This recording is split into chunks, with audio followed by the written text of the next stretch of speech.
Depuis 35 ans, Pierre Monet peint.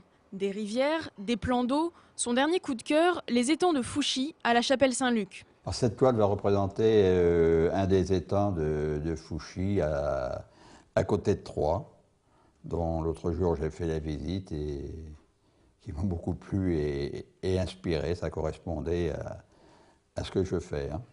Une nouvelle série autour de l'eau pour le peintre. Au fil du temps, même si son sujet de prédilection ne change pas, ses techniques évoluent.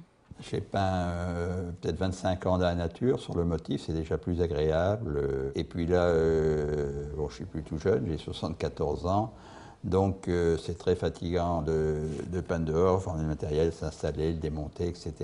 Je suis peint à peindre avec des photos, mais des photos que je prends moi-même. Donc je vois le paysage et je m'inspire un peu quand même du milieu.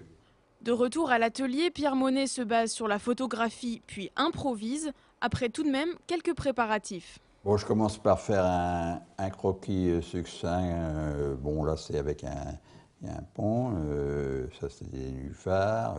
Je commence par faire un croquis au fusain, puis après, je repasse au crayon dessus pour pas que le fusain se mélange avec la peinture. Déjà, on a une idée de la composition aussi.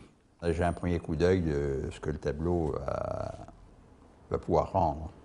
Les grandes lignes sont maintenant esquissées. Le peintre passe à l'arrière-plan. Il applique les couleurs par petites touches directement sur la toile avec une technique particulière, la peinture au couteau. C'est fait, c'est avec des spatules et on ne voit pas du tout de brosse. Mais j'ai peint très longtemps au pinceau ou à la brosse. Il y a peut-être 7-8 ans que je me suis mis à peindre au couteau. Et là, il y a eu un tournant total dans ma peinture et dans le résultat. Mes tableaux ont commencé à plaire dès que j'ai peint au couteau et je réalise, j'aurais du mal à revenir en arrière. Si vous aussi vous voulez découvrir les toiles de Pierre Monet et son savoir-faire, les portes de son atelier vous sont ouvertes jusqu'au 16 août.